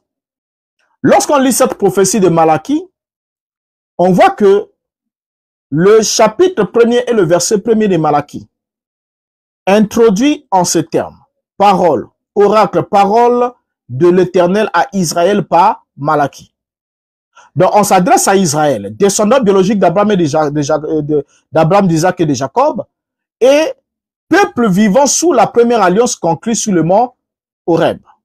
Et c'est pas pour rien qu'au verset 4, il a dit, de Malachie 4, 4, il a dit, souvenez-vous de la loi de Moïse, mon serviteur, que j'ai prescrit en Horeb, de préceptes et des ordonnances pour tout Israël. Ensuite, il descend et voici, je vous enverrai. Donc, c'est au peuple qui doit se souvenir de la loi qui a été communiquée sur le mont Horeb que Élie le prophète est promis d'être envoyé. Et vous allez remarquer que lorsque Dieu promet Élie, il promet Élie aux Juifs. Parce que Élie le Tishbite était un habitant de Galate, c'était un Juif, pas un homme de nation. C'était des Juifs et tous ceux qui ont reçu l'esprit d'Élie en eux, c'était des Juifs envoyés vers les Juifs. Élie, Élisée, et au finish, nous avons celui qui est annoncé dans Malachie chapitre 4. Alors, celui qui est annoncé dans Malachie chapitre 4 ne peut alors pas venir après Yeshua. C'est pas possible. Le prophète de Malachie chapitre 4 ne peut pas venir après Yeshua à Mashiach. Ce n'est pas possible. Pourquoi? Dites-moi pourquoi. Parce que Yeshua est la conclusion du prophétisme juif. Parce que après que le maître de la vigne ait envoyé des prophètes à tour de rôle dans sa vigne, il a enfin envoyé son fils. Enfin signifie à la fin, en dernier recours et en conclusion. Ce qui veut dire quoi? Tout prophète qui est promis dans la Tanakh, qui devrait venir, ne peut pas venir après Yeshua. Ce n'est pas possible. Remarquez bien, cette parabole, c'est Yeshua qui la donne.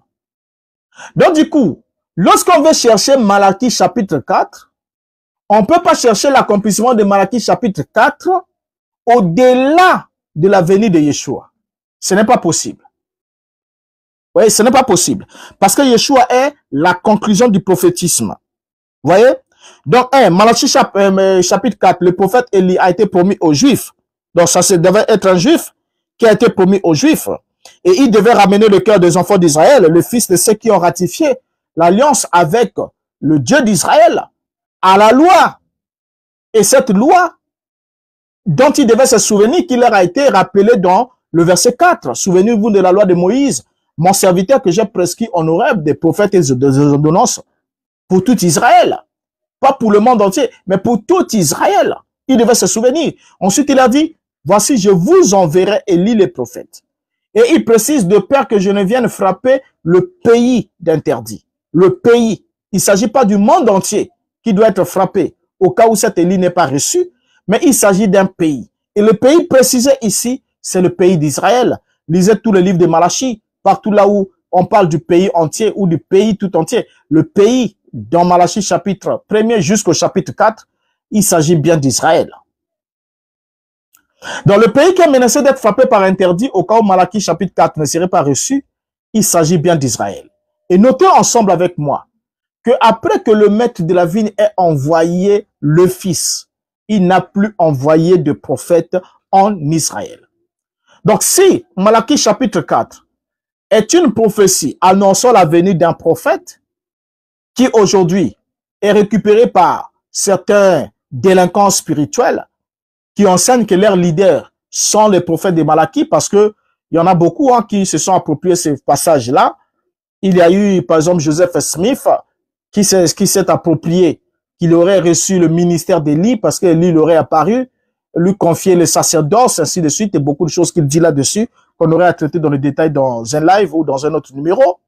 Il y a aussi Alexander, voilà, Alexander Dowie, qui a aussi réclamé et revendiqué qu'il était Élie le prophète, promis dans Malachie chapitre 4, dans la mission toujours de restaurer l'église, la foi des enfants, ainsi de suite. Et après la mort de Dowie, il y a eu William Branham qui s'est revendiqué aussi d'être Élie, le prophète de Malachie chapitre 4. Vous allez voir que tous ces aventuriers-là proclament qu'ils sont Élie de Malachie chapitre 4. Ils sont le précurseur de la seconde venue comme Jean-Baptiste l'a été pour la première venue. Mais seulement, ils meurent tous avant que cette prétendue seconde venue ne se réalise. Alors que Jean-Baptiste, qui a préparé la première venue du Messie, a attendu le Messie pour faire la remise et reprise. Il ne s'est pas éloigné de la scène sans introduire le Messie et ensuite disparaître. Mais aujourd'hui, ces prétendus prophètes, non seulement ils confondent les temps dans lesquels cette prophétie devait se réaliser, mais en plus de ça, ils profitent de l'ignorance de plusieurs, ceux qui ont des écritures, pour pouvoir tromper les gens et se dire qu'ils sont revêtus d'un mandat divin et qu'on devrait croire en eux. Si on ne croit pas en eux, on ne peut pas être sauvé. C'est vraiment une véritable blague, une véritable farce. Alors maintenant, remarquez, Malachie chapitre 4, le verset 5 à 6, est un passage prophétique de l'Ancien Testament qui annonce la venue d'Élie. Et cette venue d'Élie doit se réaliser avant le jour de l'Éternel, avant le jour de la colère de Dieu, avant ce jour grand et redoutable. Vous voyez? Et ça aussi, c'est un élément important. Il dit, avant que le jour de l'Éternel arrive, ce jour grand et redoutable, voici, je vous enverrai Élie le prophète. Et ça, c'est important. Or, Élie devrait venir avant le jour du Seigneur. Premier élément. Donc, ça veut dire qu'Élie devait revenir avant la venue du Seigneur et il devrait revenir avant la venue du jour de l'Éternel qui sera un jour de jugement et de purification. Un jour de jugement et de purification contre le peuple à qui cet Élie a été envoyé et le peuple qui ne l'a pas reçu. Vous voyez? Et en plus de ça, Élie devait ramener le cœur des enfants vers le cœur des pères, vers leurs fils. En d'autres termes, il devrait avoir pour mission de rétablir les relations entre les générations et ramener le cœur des pères vers leurs fils. Et il devait en même temps travailler dans le sens de ramener aussi le cœur des fils vers leur père. En d'autres termes, rétablissant ainsi l'unité et la communion entre les deux générations. Ça, c'est ce qui est annoncé. Maintenant, ce passage-là de Malachie chapitre 4, sans contredit, était une prophétie qui annonçait la venue de Jean-Baptiste. C'est que beaucoup des adeptes de ce mouvement secteur, des fraudeurs des écritures bibliques, n'ont jamais voulu accepter. Et ils sont allés jusqu'à aller à l'encontre des paroles de Yeshua. Quand Yeshua dit à ses disciples, si vous pouvez l'accepter, il est l'Élie qui devrait venir. Parlons de Jean-Baptiste. Mais eux, ils viennent de dire, non, Élie, c'est Jean-Baptiste, c'est Élie de Malachie 3. C'est pas Malachie chapitre 4. Parce que 4, là, c'est un autre. Il doit venir après. C'est-à-dire pour rétablir toutes choses. Mais alors que Yeshua dit, c'est lui l'Élie qui devrait venir. Le pronom est, bien l'adjectif est défini, l'Élie, l'Élie qui devrait venir. Vous voyez? Et en plus de ça, Élie le prophète, dans la Bible, Élie n'a jamais été un prophète révélateur de la parole. Jamais. Il a été un esprit restaurateur vers la loi qui a été renversée. Quand Élie le Tishbite est arrivé, il n'est pas venu avec un livre. Il est venu trouver les livres laissés par Moïse. Le peuple avait dévié de ces livres, de la loi et de l'alliance conclue avec leur père. Et Élie le prophète a œuvré dans le sens de ramener le peuple qui s'était égaré de l'Éternel pour aller vers les Baals et les a ramenés à la loi, à l'autel d'Élohim. Il a rebâti l'autel. Donc, il n'a pas un ministère de révélation pour dire que non, Élie doit revenir pour révéler les mystères. Et sans la révélation des mystères, on ne peut pas être sauvé. Et du coup, ceux qui croient dans les mouvements des saints des derniers jours sont trompés par Joseph Smith, qui se dit avoir été Élie le prophète ou avoir été en contact avec ce ministère. Et ceux qui suivent aussi, qui ont suivi le mouvement d'Alexander Dowie, ont été aussi trompés, tout comme ceux qui sont trompés aujourd'hui en suivant le mouvement de William Marion Branham. Alors, remarquez ici que lorsqu'on lit dans notre Bible, on va se rendre compte que Moïse, au fait, Élie ramène à la loi. Or, la loi a été donnée par Moïse. Jean 1, verset 17. La loi a été donnée par Moïse. La grâce et la vérité sont venues par Yeshua HaMashiach. Vous voyez? Or, lorsque la grâce et la vérité viennent, après la grâce et la vérité, il ne peut plus avoir l'esprit d'Élie qui est un esprit qui ne restaure que vers la loi. Parce que quand Élie vient, il rebâtit l'autel. Il ramène le sacrifice sur l'autel. Vous allez remarquer que quand Élie de Malachie chapitre 4 arrive à son tour, qu'est-ce qu'il fait? Il baptise. Et après, qu'est-ce qu'il fait? Il pointe l'agneau. Donc la notion de sacrifice. Il pointe l'agneau. Vous voyez? Pour le sacrifice sanglant. Alors, remarquez. Donc, lorsque nous regardons ici, on relit le verset 37 de Matthieu 21, il est important. Ce verset-là, lorsqu'on le relit dans la traduction Albert Hillet, il nous a dit que ce qui suit. Mais à la fin, il leur dépêcha son fils, en se disant, ils respecteront mon fils. À la fin, il leur dépêcha son fils, en se disant, il respectera mon fils. Ils respecteront mon fils. Donc, on comprend alors ensemble que Yeshua était la conclusion des prophètes envoyés à Israël. La conclusion des prophètes annoncés à Israël et envoyés à Israël. La conclusion. Lorsqu'on arrive au verset 38, Matthieu 21, verset 38, en descend, il a dit, mais quand les vignerons virent le fils, ils dirent entre eux, voici l'héritier, venez, tuons-le et emparons-nous de son héritage. Verset 39. Et ils se saisirent de lui, ils le jetèrent hors de la vigne et le tuèrent. Verset 40. Mais lorsque le maître de la vigne viendra, que fera-t-il à ces vignerons? Maintenant là, au moins un point d'interrogation d'abord. Lorsque le fils arrive, on tue le fils. Mais est-ce qu'après qu'on ait tué le fils, le maître a-t-il envoyé encore d'autres prophètes à la vigne? Non. Qu'est-ce qu'il fait lui-même? C'est lui-même qui vient. On dit, quand le maître de la vigne viendra, que fera-t-il à ces vignerons? Et la Bible dit au verset 41, ils lui répondirent, il fera périr misérablement ces misérables et il affermera la vigne à d'autres vignerons qui lui en donneront le produit au temps de la récolte. Verset 43. C'est pourquoi je vous le dis, le royaume de Dieu vous sera enlevé et sera donné à une autre, et sera donné à une nation qui en rendra les fruits. Alors ici, Yeshua annonce à Israël que le royaume de Dieu leur sera enlevé. Il s'adresse à la classe religieuse juive.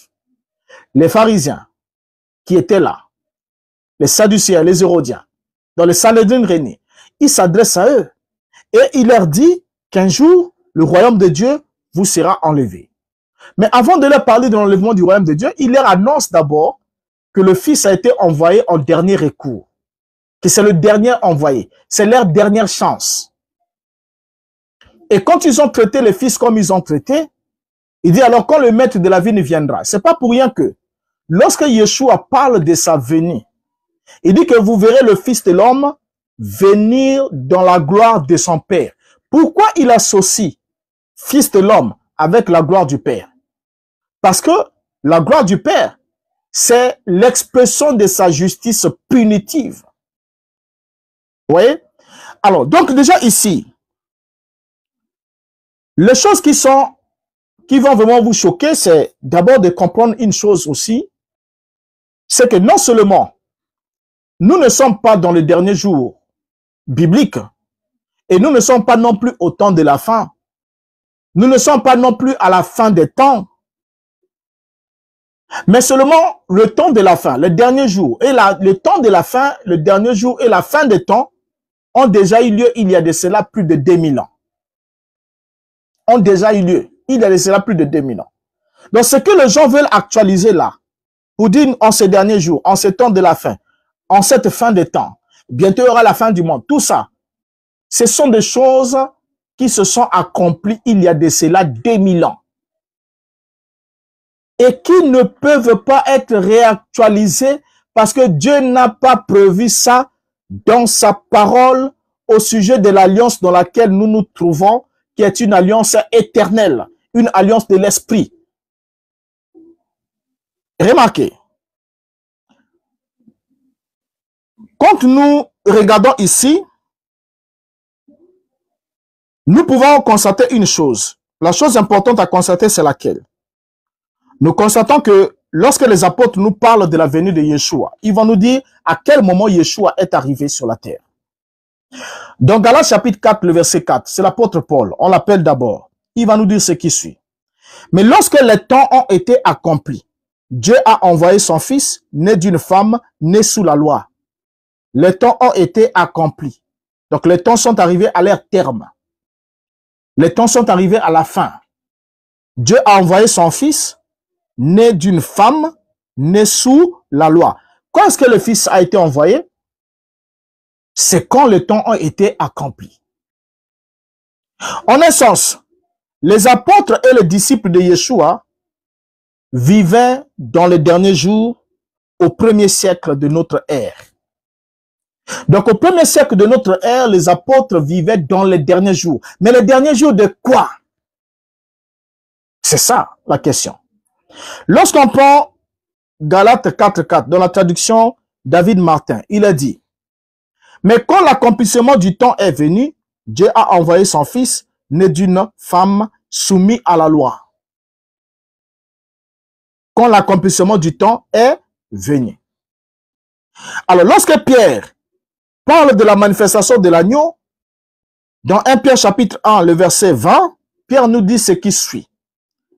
Parlant de l'agneau, il dit: prédestiné avant la fondation du monde et manifesté à la fin des temps à cause de vous. Donc, Yeshua était déjà prédestiné avant la fondation du monde, mais il a été manifesté quand? À la fin des temps, à cause de vous. Mais de quel temps s'agit-il? Si déjà Yeshua a été manifesté à la fin des temps, au premier siècle de notre ère, et que les disciples vivraient à la fin des temps, au premier siècle de notre ère, mais comment se fait-il que jusqu'à aujourd'hui, il y a des gens qui nous prêchent que nous sommes à la fin des temps, nous sommes dans les derniers jours? Comment arrive-t-il à le faire? Tapotez s'il vous plaît, tapotez, tapotez. Tapotez s'il vous plaît, mettez le cœur. Faites exploser l'audience de live. C'est très important. Allez-y, allez-y, allez-y. Faites les gestes utiles s'il vous plaît. Alors, lorsqu'on prend Hébreux chapitre 1, le verset 2e, je vais chuter. La Bible dit: Dieu dans ces derniers temps nous a parlé par le Fils, qu'il a établi héritier de toutes choses, par lesquelles il a aussi créé le monde. Donc si le rédacteur de l'épître aux Hébreux nous dit que Dieu dans ces derniers temps nous a parlé par le Fils, et d'autres traductions disent en ce temps de la fin, nous a parlé par le Fils. Mais comment se fait-il que 2000 ans plus tard, nous sommes toujours au temps de la fin? Ou dans le dernier temps? Comment se fait-il? C'est d'abord le dernier temps de quoi? Quel est le temps qui doit finir? C'est le dernier jour de quoi? Parce qu'on dit dernier jour. Quand on dit le dernier jour de l'année, nous savons de quoi il s'agit. On sait que ça peut être la dernière semaine de l'année. Ça peut être, voilà, dans la dernière semaine de l'année. Parce qu'on ne peut pas dire, lorsqu'on dit le dernier jour de l'année, on est dans la dernière semaine de l'année. On sait que les jours sont comptés. Le nombre de temps qui est passé et le temps restant est très petit pour qu'on bascule sur l'année suivante. Maintenant, ici, dans le langage des apôtres, on nous dit que dans ces derniers temps, Dieu nous a parlé par le Fils. Et l'apôtre Paul décrit l'Église comme étant ceux qui sont parvenus à la fin des temps. 1 Corinthiens chapitre 10, le verset 11, il dit: Ces choses leur sont arrivées pour servir d'exemple et elles ont été écrites pour notre instruction à nous qui sommes parvenus à la fin des siècles. D'autres traductions disent à la fin des temps ou au temps de la fin. Alors, remarquez les choses. Lorsque Paul ici, vous lisez le texte ici de l'apôtre Paul, quand Paul dit ces choses leur sont arrivées à qui? Aux enfants d'Israël, descendants biologiques d'Abraham, d'Isaac et de Jacob, qui ont tenté Dieu dans le désert et qui ont péri. Mais non, il dit que ces choses leur sont arrivées pour servir d'exemple et elles ont été écrites pour notre instruction. L'instruction de qui? Est-ce que la vôtre et la mienne? Non. Notre ici, quand Paul dit notre instruction, Paul ne s'adresse pas à vous qui êtes arrivé au 21e siècle plus tard. Mais Paul s'adresse à son auditoire immédiat, l'église de Corinthe. Notre, cela inclut Paul et son auditoire immédiat. Il précise, pour notre instruction, à nous, il précise, à nous qui sommes parvenus à la fin des siècles. Donc, nous qui sommes parvenus à la fin des siècles, c'est pour nous instruire. Pour qu'on comprenne le comportement de Dieu à la fin des siècles, si nous posons le même acte comme ils ont posé, nous allons subir le même châtiment. Alors, dans le nous de Paul ici, je ne sais pas comment on fait, par quelle magie on fait, pour qu'on insère Renaud Boris Mota à l'intérieur. Ou moi, je ne sais pas comment on fait pour vous insérer à l'intérieur. Comme si vous, aujourd'hui, lorsque vous lisez ça au 21e siècle, vous lisez que c'est vous qui êtes arrivé à la fin des siècles. Est-ce possible? Lorsque nous prenons Hébreux chapitre 9, le verset 26, parlons du moment où le salut est accordé. La Bible dit, autrement il aurait fallu qu'il ait souffert plusieurs fois depuis la création du monde, tandis que maintenant, à la fin des siècles, il apparaît une seule fois pour abolir le péché par son sacrifice. Maintenant, le maintenant de l'écrivain, c'est pas notre maintenant. Au fait, le maintenant de l'écrivain, c'est pas le maintenant de la lecture. Je suis désolé. Fraternellement, le maintenant de l'écrivain, c'est pas le maintenant du lecteur qui vient lire au 21e siècle. Pour lire, lorsqu'il lit maintenant, il pense que le maintenant, c'est son maintenant. Non, c'est le maintenant de l'auteur des épîtres. C'est son maintenant à lui. Vous voyez? Et lorsque l'apôtre Pierre, le jour de la Pentecôte, prend la parole pour dire ce qui s'est passé, il déclare dans Actes chapitre 2, le verset 16, jusqu'au verset 17, mais c'est ici ce qui a été dit par le prophète Joël. Dans les derniers jours, dit Dieu, je répandrai de mon esprit sur toute chair. Vos fils et vos filles prophétiseront. Vos jeunes gens auront des visions et vos vieillards auront des songes. Donc on voit bien ici que les apôtres ont vécu au temps de la fin, tant qu'il débute avec la première venue de Mashiach, par sa naissance, et qui se termine avec son avènement en gloire. Voilà. Et qui doit se terminer avec son avènement en gloire. Et cet avènement en gloire doit avoir lieu au moment où le Père descend pour ravir le royaume à Israël, mettre fin à la première alliance avec Israël et introduire pleinement la nouvelle alliance qui est l'alliance de l'esprit et en même temps détruire le temple, détruire le sacerdoce. Et tout ça doit se faire dans la fourchette des 70 semaines de Daniel. Je crois que j'ai pris assez de temps. J'ai d'abord laissé un peu à côté les 70 semaines de Daniel pour ouvrir cette brèche sur la notion de la fin des temps, pour qu'on comprenne que Yeshua est arrivé à la fin des temps. Il est arrivé au temps de la fin, mais il n'est pas arrivé 7 semaines après le début de l'ordre de recommencer à reconstruire le temple de Jérusalem. Et là-bas, on a compris que c'était Néhémie. Mais non, après avoir pris connaissance des textes que nous venons de lire ici, posons-nous la question de savoir comment se fait-il que des croyants qui sont censés prendre la parole de Dieu au sérieux peuvent-ils arriver à croire que Yeshua n'était pas venu à la fin des temps, comme nous le lisons, et que selon eux, la conclusion logique, ce serait qu'ils sont en train de nier l'infaillibilité des textes bibliques. Parce que quand Yeshua dit, les apôtres disent qu'ils sont dans les derniers jours, vivent au temps de la fin, et ici aujourd'hui au 21e siècle, dit non, c'est nous qui sommes au temps de la fin. Parce que si ils étaient au temps de la fin, qu'est-ce qui était fini? Est-ce que le monde avait connu sa fin à leur époque? Mais est-ce que les textes ici que vous lisez vous ont parlé de la fin du monde? Et d'abord, dans ce concept de fin du monde, vous y mettez quoi? Vous mettez la destruction de la planète entière. Et Dieu l'a promis dans quel passage? Parce que moi, je connais un passage où Dieu dit à Noé, lorsqu'il a vu les dégâts que le déluge avait causés, il a dit, il fait alliance avec Noé, il dit, je ne détruirai plus jamais la terre comme je l'ai fait. Bon, ça il a promis. Quand Dieu promet comme ça, il met un jamais, il jure. Maintenant, aujourd'hui, lorsque vous parlez de la fin du monde, vous faites allusion à quoi? La fin du monde fait allusion à quoi? Et quels sont les textes bibliques qui vous permettent de soutenir qu'il y aura une fin du monde? Vous voyez? Alors donc déjà là, ça nous ouvre beaucoup de brèches, de comprendre beaucoup de choses. Et je crois que nous allons alors devoir entrer dans l'échange.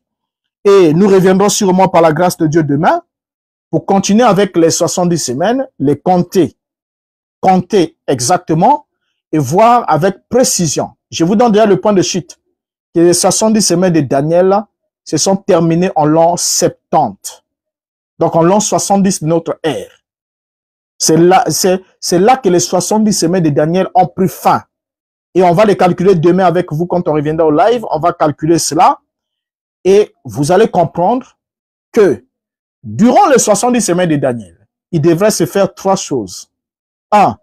La reconstruction de la ville et du temple. 2. La rédemption d'Israël, peuple de Daniel. 3.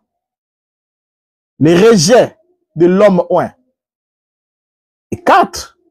La destruction de la ville et du sanctuaire. Donc voilà pourquoi le verset 24. Quand vous lisez le verset 24 commence par montrer le temps fixé.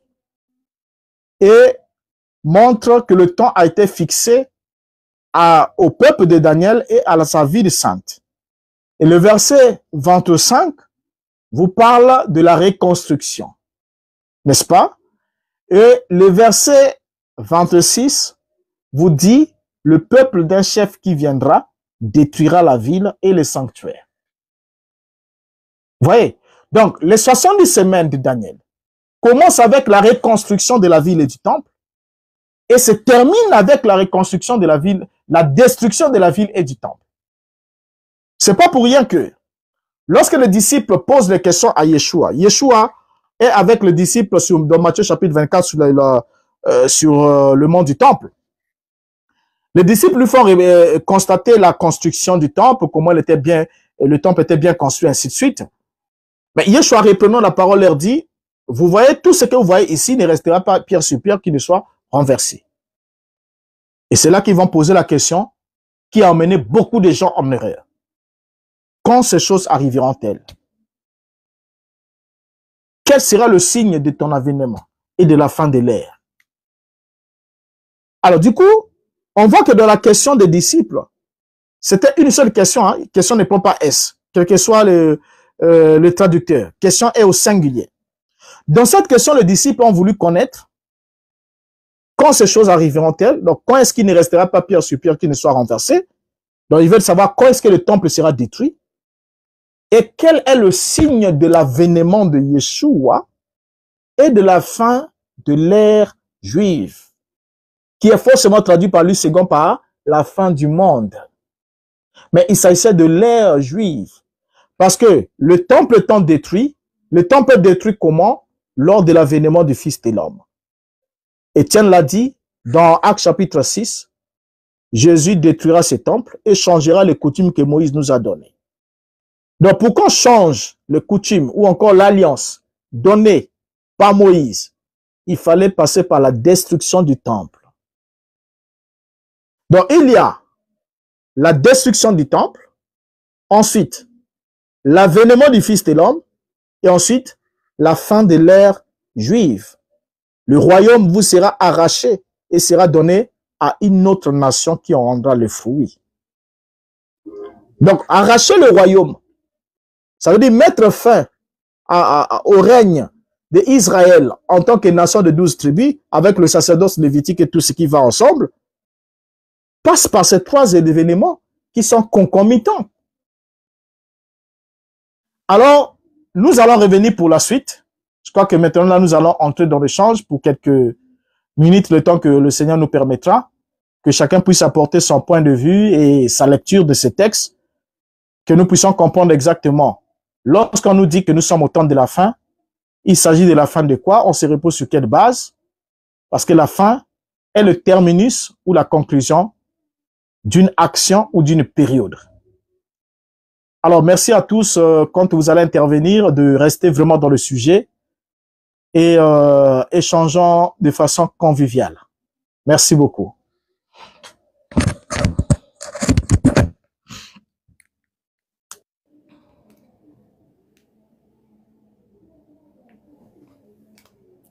Bonsoir, bonsoir à tous une fois de plus.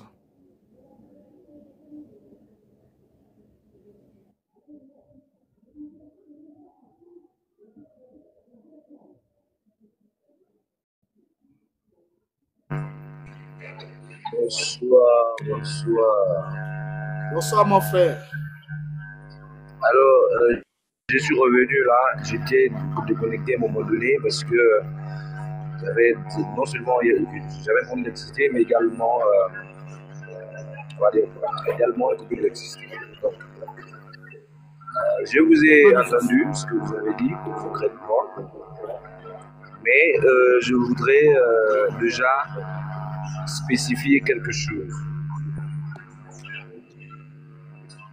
par rapport à ma position. En fait, moi personnellement, avant de répondre à cette question-là, je voulais savoir quelques éléments.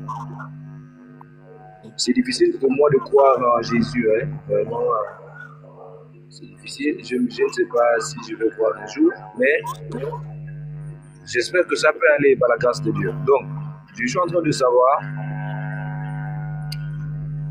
c'était l'objectif de l'Église en Afrique. Deuxièmement, quelle est l'Église qui va nous sauver? Laquelle des églises, parmi toutes les églises qui sont là, laquelle qui va nous sauver? Voilà. Parce que ça, ce sont les textes que vous avez envoyés de la Bible, mais j'ai d'abord du mal à comprendre ce que vous avez dit, mais avant de vous en parler de ça, je voudrais poser les bases. C'est-à-dire que je ne peux pas répondre à cette question, pas parce que je ne sais pas, mais parce que je ne suis pas chrétien, d'accord? Je n'ai pas accepté Jésus. Et du coup, il y a des frères qui sont là, qui seront en habilité de répondre à cette question, certainement ils sont chrétiens. Et donc, du coup, voilà ma préoccupation ici. Merci beaucoup pour votre question. Et je crois que, bien qu'elle ne fait pas partie de l'ordre, au fait, n'a pas de rapport direct avec le sujet, hein? N'a pas de rapport direct avec le sujet. Exactement. Ouais. Oui. Mais j'aimerais d'abord vous dire en un mot que le problème est d'abord dans la définition de l'Église. Parce qu'il n'y a pas quelle Église qui peut... par laquelle nous pouvons être sauvés, parce qu'on ne peut pas être sauvé par l'Église. Parce que l'Église, par définition, n'est pas ce que l'on dit aujourd'hui comme étant un groupement de gens, une certaine dénomination, ou bien un bâtiment, ou bien un certain rassemblement. Non, ce n'est pas ça la définition authentique de l'Église. L'Église est un corps spirituel constitué de tous ceux qui ont été sauvés par l'acte rédempteur de Christ. Vous voyez que Dieu a sauvé au travers de cet acte rédempteur. Et c'est une entité spirituelle. Donc ce n'est pas un groupe littéral pour commencer, ou encore un bâtiment, ou bien un lieu, un quartier général pour qu'on dise que bon, quelle est l'église qui doit nous apporter le salut? Parce qu'il y a des milliers d'églises dans le monde, selon la définition humaine des églises. Il y a des milliers. Et chacune d'elles se revendique être dans le vrai et que c'est les autres qui sont dans le faux. Vous voyez? Et chacune d'elles prétend avoir le contact avec le divin, prétend avoir le mandat de nous accorder la possibilité d'accéder au salut. Mais lorsqu'on lit dans les textes, on va se rendre compte que bon nombre d'entre eux empruntent d'autres chemins qui ne sont pas le chemin tracé dans les Écritures. Donc, si je peux répondre en bref à votre question, il n'y a pas une seule église qui peut vous accorder le salut. Il n'y a pas une seule. Parce que le salut ne se trouve pas dans une église, mais le salut se trouve en Yeshua HaMashiach. D'accord. Peut-être que, voilà, peut-être que j'ai mal posé ma question. Quand j'ai parlé d'église, c'est comme si bien vous l'avez dit, c'est le corps qui va être unifié par la foi, là. Mais ce corps-là, il est où? Où sont-ils? Comment on doit les suivre? Ah, ça c'est maintenant là, la question est un peu spécifiée. Bon, Voilà. ce corps est un corps spirituel. Maintenant, pour le suivre, je crois que Dieu est celui qui guide. Ah, parce que si vous me posez une question, il y a beaucoup de bruit là, il y a d'interférences. Je ne sais pas si vous avez les Non, écouteurs. c'est pas chez moi. Parce que ici, tous les micros, Je dis c'est pas chez moi. ouais, tous les Allez-y. micros ici sont fermés. Ok, oui, c'est mieux comme ça. Mais non. Ce que je peux dire en un mot, c'est quoi? En un mot, c'est que en tant qu'être humain, vous devez être doté d'un discernement. Et malheureusement, tous les êtres humains qui sont sur la terre ne savent pas comment faire,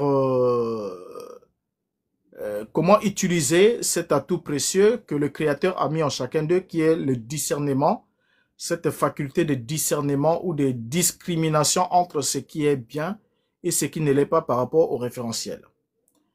Alors, pour vous indiquer un groupe, moi je crois que de mon côté, à mon humble avis, si je peux vous indiquer un groupe, je pourrais vous dire, venez avec moi et voyez. C'est ce que je peux vous dire. Alors vous venez et vous voyez.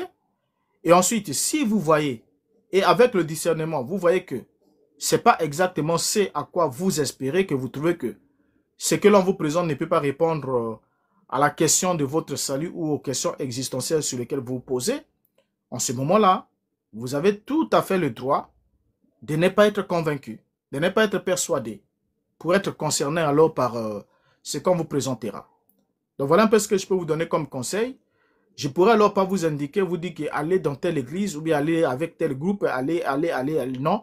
Parce qu'il s'agit d'abord de votre faculté de discerner.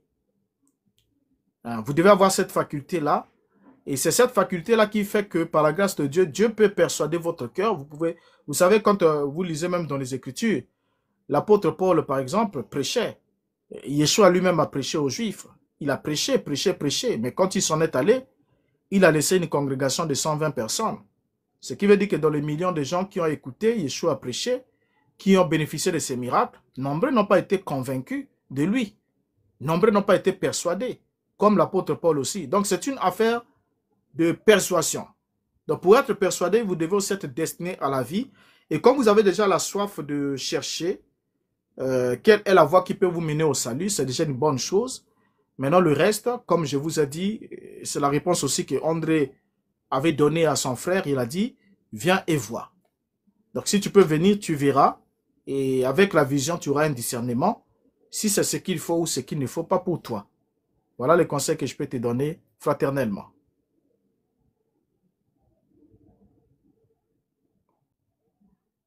D'accord. Ça, c'est par rapport à une situation.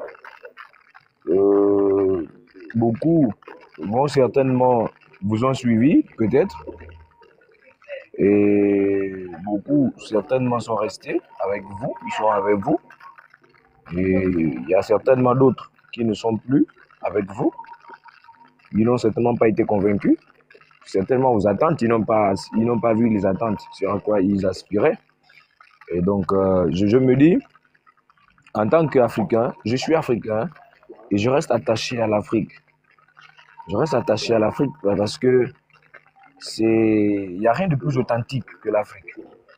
Et donc, pour ça, quelqu'un vient venir me dire que ne plus croire en Afrique, c'est pas bien, il faut croire à une autre chose. Bon, je trouverais ça un peu de bizarre, honnêtement, selon ma compréhension, selon mon analyse des choses. Vraiment, je suis africain et je reste africain.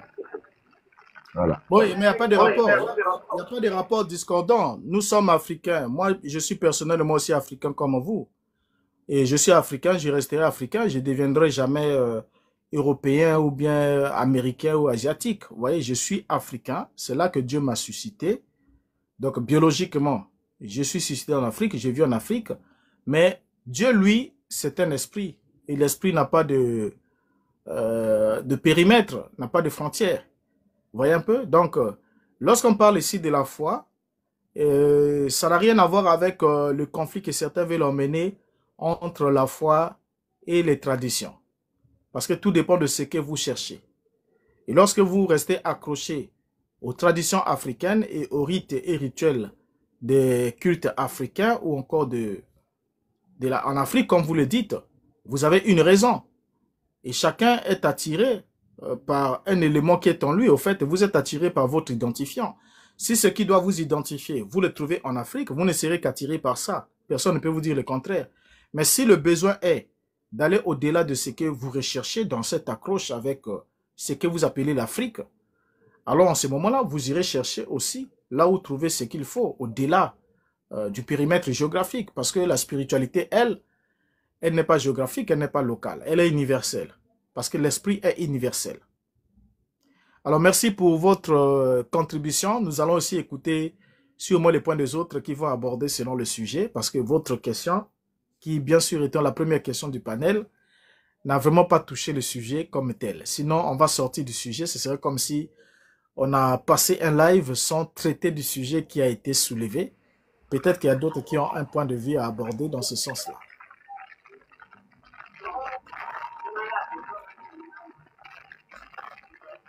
Bon ouais, ils sont là, et j'espère qu'ils écoutent.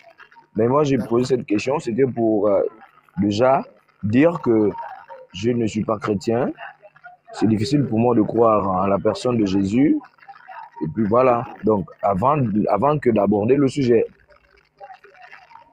Voilà. D'accord, il n'y a pas de souci. C'est un droit.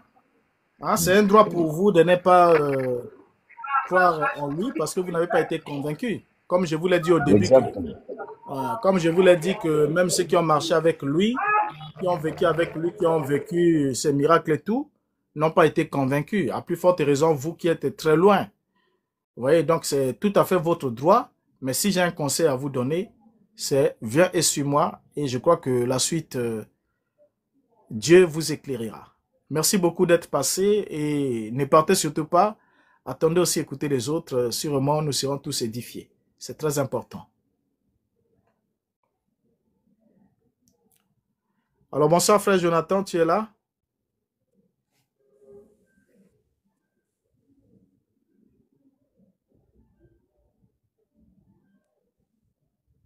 Attendez. Oui, bonsoir frère Jonathan. Ok. Je salue tout le monde et que le Seigneur nous bénisse. Amen. Effectivement, j'ai quelques contributions à apporter. Je suis un peu dans une posture un peu délicate là, mais je vais faire l'effort d'apporter parce que c'est un sujet qui me plaît tellement. Et ça a été l'objet d'un casse-tête pour moi. À l'époque, quand je lisais des textes, je vais les partager parce qu'il y a vu en bas quelqu'un qui commentait et qui... Je ne veux pas. C'est fait, j'ai fait des bêtises. Voilà, donc je vais citer ces textes-là et je pense que ça va aussi venir et compléter les choses que vous avez dites. Voilà, effectivement, dans votre développement, vous nous avez fait clairement savoir que quand le Seigneur Yeshua vient, on est à la fin des temps. Et effectivement, il y a au moins un pléthore de textes qui vont dans ce sens-là. Et quand j'ai à l'époque lu ces textes, bon, je me suis franchement posé la question, comment on peut dire que c'est dans ce temps dans lequel nous sommes, qui est la fin des temps, lorsque les écrits bibliques semblent pointer la fin des temps, à l'époque même de l'existence de notre Seigneur Yeshua et de ses disciples. Voilà, vous avez lu Hébreu, je vais le relire, peut-être que certains n'ont pas été attentifs, j'ai vu des commentaires là-bas qui m'ont quand même fait tic. Dans Hébreu 1, verset 1, il dit, le texte dit ceci, après avoir autrefois, à plusieurs reprises et de plusieurs manières parlé à nos pères par les prophètes, chose que le docteur a pris le soin de signifier que Dieu, au préalable, avait déjà envoyé des prophètes. quand il a parlé de la parabole du vigneron.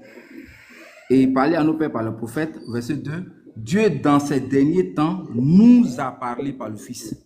Il ne dit pas Dieu dans ces derniers temps vous parlera par le Fils, mais nous a parlé. Autrement dit, l'auteur se place dans le contexte qui consiste à croire que lorsque Yeshua leur parlait à eux, ils étaient à la fin des temps.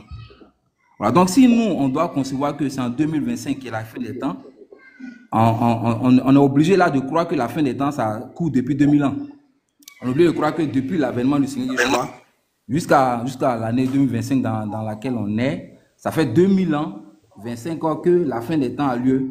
Voilà, ce qui à l'époque m'avait beaucoup fait tic. Maintenant, j'ai été un peu plus... moi, je me suis posé beaucoup de questions avec le texte qu'on va lire par la suite là. Voilà, qui était une déclaration de Pierre lorsque le Saint-Esprit a répondu le jour de la Pentecôte. Je vais lire un peu long, mais c'est vraiment fait exprès. Actes chapitre 2, à partir du verset 14. Alors Pierre, se présentant avec les 11, éleva la voix et leur parla en ces termes. Hommes juifs, et vous tous qui séjournez à Jérusalem, sachez ceci et prêtez l'oreille à mes paroles. Ces gens ne sont pas ivres, comme vous le supposez, car c'est la 3e heure du jour. Mais c'est ici ce qui a été, il dit donc, il va faire une assimilation. Voilà, donc il dit, c'est ici ce qui a été prophétisé, ce qui a été dit par le prophète Joël. Voilà, donc il estime que l'événement de la Pentecôte là est l'accomplissement de la prophétie de Joël. Maintenant, quel est le contenu de cette prophétie? Verset 17, dans les derniers jours, dit Dieu, je répandrai de mon esprit sur toute chair. Vos fils et vos filles prophétiseront, vos jeunes gens auront des visions et vos vieillards auront des songes. Voilà, donc pour Pierre, la manifestation de l'esprit auquel on a eu, en tout cas ce qu'on lit dans les Écritures le jour de la Pentecôte, est l'accomplissement de façon matérielle de ce qu'a dit le prophète Joël. Et à l'époque, je me souviens, j'avais posé la question à mon pasteur qui était un branhamiste, de lui faire savoir que voici 2 textes que j'ai en face de moi. Le premier texte me dit clairement que lorsque Jésus est sur la terre et qu'il a accompli son ministère terrestre, nous sommes à la fin des temps. Et Pierre dit, lorsque le Saint-Esprit est répandu, nous sommes dans les derniers jours. Voilà, je me souviens à l'époque, le pasteur branhamiste m'a dit qu'on est dans les derniers jours, un jour est égal à 1000 ans. Donc c'est ce qui explique que jusqu'on soit dans les années, la passée là, je lui ai posé la question dans les années 2006-8 là, il m'a dit qu'on est encore dans les 2000 ans et donc c'est normal. Et c'est ce qu'a dit Joël 7, mais on est dans la tranche des 2000 ans parce que ici Pierre dit les 2 derniers jours. Bon, je lui ai dit, bon ok, j'ai un autre texte à te donner. Et ce texte-là, on le tire de Jean, dans 1 Jean chapitre 2, verset 18, où Jean dit ceci, petits enfants, c'est la dernière heure. Et comme vous avez appris qu'un antéchrist vient, il y a maintenant plusieurs antéchrists. Par là, nous connaissons que c'est la dernière heure. Voilà, donc il a dit, bon pasteur, si pour toi, la manifestation de l'esprit nous signale, nous indique que nous sommes dans les 2000 ans qui restent, qu'est-ce que tu dis de la déclaration des gens qui dit que même en son temps, à lui, non seulement passé pour, je suis un peu dehors, donc j'essaie de faire express.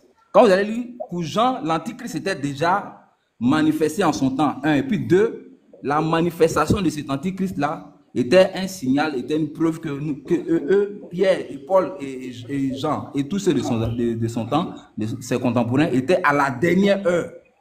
Voilà, donc de la Pentecôte jusqu'à ce qu'on arrive à la manifestation de l'Antichrist, les deux jours auxquels mon pasteur faisait allusion, qui devait s'étendre jusqu'à mon temps à moi, Jean dit non, de son vivant, déjà, on était déjà à la dernière heure. Donc qui me l'explique? Il n'a pas pu me l'expliquer. Bon, jusqu'à aujourd'hui, il n'a pas pu me l'expliquer. Donc, je suis parfaitement d'accord avec le docteur. Voilà, à moins que quelqu'un prenne la parole et nous explique comment la venue du Seigneur sonne la fin des temps. Et puis, comment le Saint-Esprit, lorsqu'il est manifesté le jour de la Pentecôte, c'est les deux derniers jours. Et puis, comment, lorsque l'Antichrist vient, on est à la dernière heure.